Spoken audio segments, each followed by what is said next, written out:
नमस्ते। आज प्रस्तुत है मृत्युंजय का 18वां भाग। तो इस अध्याय में दुर्योधन जो है वो कर्ण को अंगराज घोषित करते हैं। तो पितामह भीष्म थरथर काँप रहे थे। उनके हाथ में लगा हुआ कुरुवंश का सुनहला राजदंड डगमगा रहा था। हस्तस्थ राजदंड को ऊंचा उठाकर निरंतर हिलाते हुए वह नगरजनों को संकेत करने लगे। युवराज अर्जुन ने यह देखा। उसने शीघ्रता से हाथ उठाकर सबको रुकने का संकेत दिया। सारा अखाड़ा शांत हो गया। पितामह भीष्म का कांपता हुआ परंतु तीक्ष्ण स्वर उस शांति का हृदय विदीर्ण करने लगा। गुरु द्रोण तथा हस्तिनापुर के नगर निवासियों, मैं गंगापुत्र ज्येष्ठ कौरव भीष्म कह रहा हूँ कि अर्जुन आज का सर्वश्रेष्ठ धनुर्धर नहीं है। सबके हृदय फिर धड़कने लगे। कौतूहल का घना जाल सारे अखाड़े पर फैल गया। नगरजन कानाफूसी करने लगे। कोई जोर से चिल्लाया, तो फिर पितामह, सर्वश्रेष्ठ धनुर्धर कौन है, आप ही बताइए। कर्ण। पितामह का घन गंभीर स्वर सबके कानों में तीर की तरह घुसा। मैं और शोण महाद्वार से बाहर जाने ही वाले थे कि उस स्वर को सुनते ही लौट पड़े। सो कैसे? गुरु द्रोण ने तुरंत उनसे पूछा। गुरु द्रोण, अर्जुन के प्रेम ने आपको अंधा बना दिया है। केवल अंधा ही नहीं, बहरा भी। प्रेम जब वह आवश्यकता से अधिक हो जाता है तब वह भी दुर्गुण बन जाता है। कहिए पितामह, क्या हुआ? चारों ओर से आवाजें आई। शब्द का लक्ष्य भेद जानने की पात्रता इस अखाड़े में केवल 4 व्यक्तियों में है। एक कर्ण, दूसरा द्रोण, तीसरा अर्जुन और चौथा मैं। हाथ उठाकर पितामह बोले। अब अखाड़े में लोग केवल पितामह भीष्म की ओर ही देखने लगे। कुरुकुल का यह निर्मल सत्य अपनी तीक्ष्ण जिह्वा से लोगों को खंड खंड करने लगा। इन चारों में कर्ण अर्जुन की तरह प्रतियोगी था। आंखों पर पट्टी बंधी होने के कारण अपना बाण वह स्वयं ही नहीं देख सका। रह गए अर्जुन, मैं और द्रोण। लेकिन अर्जुन और द्रोण का ध्यान केवल कुत्ते की भौंकने की ओर था। उन्होंने और कुछ भी नहीं सुना। परंतु मैं कहता हूँ, कुत्ते की आवाज़ से पहले एक मंजुल आवाज़ आई थी। इस वीर कर्ण ने उस आवाज़ को अचूक भेदा है। इसलिए कुरुकुल की भूषण स्वरूप वह माला आज कर्ण के गले में पड़नी चाहिए थी। कैसी आवाज़ पितामह? चारों ओर से प्रश्नों की बौछार हुई। कैसी आवाज़? कैसी आवाज़? मुझको वह घटना याद आई जब गंगा के किनारे में पहली बार उनसे मिला था। इस गंगा पर मुझसे पहले आने वाले तुम पहले व्यक्ति हो। मेरा मन भर आया। अपनी आवाज़ स्थिर कर ऊंचे स्वर में वे फिर बोले। कुत्ते की आवाज़ से पहले सामने के तमाल वृक्ष पर एक पक्षिणी अपने बच्चे की चोंच में चारा डालकर चिचियाई थी। कर्ण ने वह आवाज़ कान में पड़ते ही तत्क्षण उसको अचूक भेद दिया। अब भी सामने के वृक्ष पर वह पक्षिणी उसी सूची बाण को अपने मुंह में रखे बैठी है। मुझको वह यहाँ से साफ दिखाई पड़ रहा है। यह लक्ष्य भेद अर्जुन के लक्ष्य भेद की अपेक्षा अत्यंत सरस और श्रेष्ठ है। कर्ण आज का सर्वश्रेष्ठ वीर है। एक उत्सुक पारधी उस वृक्ष की ओर दौड़ा। कोलाहल की ध्वनि से घबराई हुई एक पक्षिणी को वह बड़ी कुशलता से पकड़ लाया। पक्षिणी उसने पितामह के हाथ में दे दी। उन्होंने उसकी चोंच में लगे हुए मेरे सूची बाण को निकाला। उसने फिर वही कोमल मंजुल ध्वनि की। उसको सुनते ही सारी घटना मेरी समझ में आ गई। उन्होंने उसको आकाश में छोड़ दिया। चारों ओर तालियों की गड़गड़ाहट हुई। शोण ने आनंदित होकर मुझको आलिंगन में कस लिया। चारों ओर से वर्षा होने लगी। वीर कर्ण की जय हो, भीष्म पितामह की जय हो। वातावरण का कण-कण गंगा के जलबिंदु की तरह थिरकने लगा। कहीं किसी अशोक पर एक कोकिल तान पर तान लेने लगा। एक क्षण में मेरा मन मेरे लिए आंसू पोंछने वाले अपने स्नेहमय भाई के विशुद्ध प्रेम से भर जाता, तो दूसरे ही क्षण वह अपने गले में उस माला को पहनने वाले युवराज अर्जुन पर क्रुद्ध होकर थरथर कांपने लगता। मन क्या रंग बदलने वाला गिरगिट होता है? भगवान जाने। ऐसी विविध भावनाओं के समय एक ही भावना श्रेष्ठ मानी जाती है और वह होती है क्रोध की। क्रोध अग्नि की तरह होता है, अन्यथा संभावना की हवा लगने पर वह और अधिक भड़क उठता है। मेरे कानों में शब्दों के आघात होने लगे। आज हम धन्य हो गए। निखिल आर्यावर्त में कर्ण जैसा धनुर्धर नहीं मिलेगा, लेकिन बेचारे का यथोचित स्वागत नहीं हुआ। समाज भी कितना ढोंगी होता है, वह कभी किसी को तो कभी ऐरे गैरे को ही सिर पर उठाकर नाचने को तैयार रहता। आज हमारी आंखें सफल हो गईं। ऐसा लक्ष्य भेद हमने न तो देखा था न सुना था। कंधे पर पड़ा हुआ उत्तरीय मैंने फिर शोण के ऊपर फेंक दिया और मैं चबूतरे की दिशा में नगरजनों की भीड़ में घुस गया। जैसे ही चबूतरे पर चढ़ा वैसे ही सबने अपना उत्तरी उन्मत्त होकर हवा में फहराना शुरू कर दिया। अब अखाड़ा एक उत्सव के रूप में बदल गया।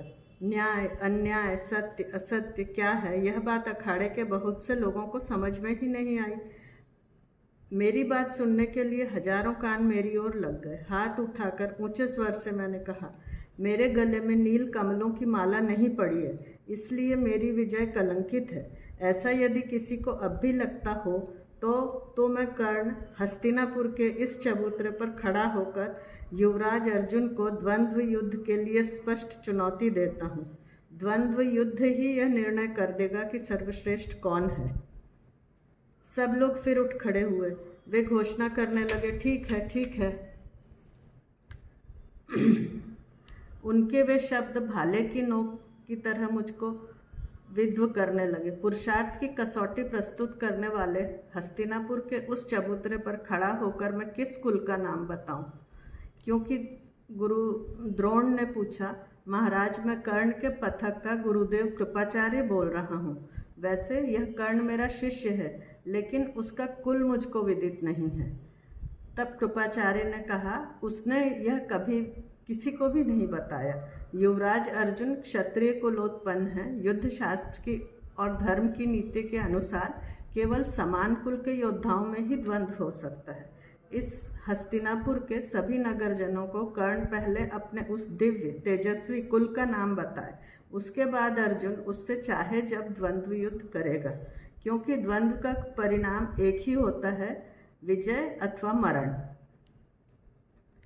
मैं सिर झुकाकर विचार करने लगा। मन में दो प्रबल विचारों का द्वंद्व शुरू हो गया। एक मन चिल्लाकर कह रहा था, कह दे कर्ण, अपनी खुली छाती गर्व से उन्नत करके कह दे कि मैं तात अधिरथ और राधा माता का सूतपुत्र कर्ण हूँ, मैं शोण का भाई कर्ण हूँ, मैं सारथी कर्ण हूँ।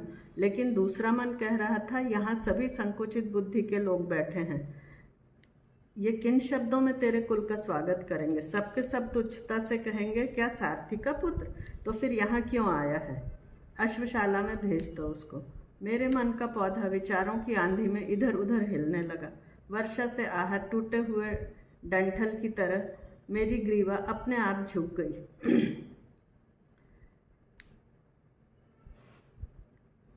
युवराज दुर्योधन सामने आया। गुरुदेव, कृपाचार्य पराक्रम की क्रूर अवहेलना कर रहे हैं। क्षत्रिय होने के लिए कर्ण में क्या कमी है? धर्मशास्त्र के अनुसार क्षत्रिय किसको कहते हैं? जिसके भुजाओं में प्रचंड शक्ति होती है, जो अपना निजी राज्य धारण करता है उसको, और जो राजकुल में जन्म लेता है उसको। इस कर्ण ने अपना पुरुषार्थ इस स्थान पर प्रकट करके यह स्पष्ट कर दिया कि यह क्षत्रिय है। इतने से भी यदि किसी का समाधान न होता हो तो मैं दुर्योधन इसी स्थान पर यह सिद्ध करता हूँ कि यह कर्ण एक क्षत्रिय ही है और यह द्वंद्व युद्ध होना ही चाहिए। मैं युवराज दुर्योधन घोषणा करता हूँ कि इसी समय इसी चबूतरे पर मैं सबके सामने इस वीर, तेजस्वी और पराक्रमी कर्ण को अंग देश का राजा बनाता हूँ। मगध देश के पास स्थित अंग देश, जो अब तक कौरवों के आधिपत्य में था, इस क्षण के बाद कर्ण का हो जाएगा। कर्ण अंगराज होगा। उसने अपनी पुष्ट गर्दन चारों ओर घुमाई और सबकी स्वीकृति ली। चारों ओर शांति थी। अपनी वक्र और मोटी भौहों को और अधिक वक्र करते हुए उसने सेवक को बुलाने के लिए ताली बजाई। तत्क्षण अनेक सेवक चबूतरे पर इकट्ठे हो गए। उसने सबको यथोचित आज्ञाएं दी। सिंहासन लाओ, जल लाओ, पुरोहित को बुला लाओ। थोड़ी ही देर में चबूतरे पर एक सोने का सिंहासन आ गया। उसके पीछे पीछे जल और राजवस्त्र आ गए। उनके ऊपर एक स्वर्ण किरीट और एक रुपहला खड्ग था। पीछे पीछे दो वृद्ध ब्राह्मण आए। सभी लोगों को पुष्प बांट दिए गए। दुंदुभी और नगाड़े बजने लगे। सारे अखाड़े का रूप एक मंगलकारी रूप में रूपांतर हो गया। क्या हो रहा है यही समझ में नहीं आ रहा था। लोग फुसफुसाने लगे, महाराज मनु से लेकर महाराज धृतराष्ट्र तक के समय में इस हस्तिनापुर में ऐसा राज्याभिषेक कभी हुआ है? हमने तो सुना ही नहीं। ठीक हुआ, उस वीर पुरुष का अब यथोचित सत्कार हो रहा है, लेकिन इस राज्याभिषेक के बाद फिर क्या? द्वंद्व में क्या होगा? इस प्रकार सब तैयारी होते ही युवराज दुर्योधन ने मेरी बाँह पकड़कर मुझको उस सिंहासन पे बैठाया। वृद्ध ब्राह्मणों ने सुर सहित आवाज में पवित्र मंत्र उच्चारण करना प्रारंभ कर दिया। थोड़ी देर पहले जहाँ पुकारें, तालियां और तर्क वितर्क हो रहे थे, वहीं अब मंत्रों की ध्वनि गूंजने लगी। मेरे मस्तक पर गंगा, यमुना, सरस्वती, सिंधु, गोमती आदि समस्त नदियों का पवित्र जल छिड़का जाने लगा। एक ओर उस जल से मेरा मस्तक भीग रहा था, दूसरी ओर युवराज दुर्योधन के विशुद्ध प्रेम की गंगा में मेरा मन भीग रहा था। उसका मन कितना विशाल और कितना तत्पर था। यदि आज वह आगे न आया होता तो। कर्ण ने अपने जीवन में कुछ गिने चुने व्यक्तियों से ही प्रेम किया था।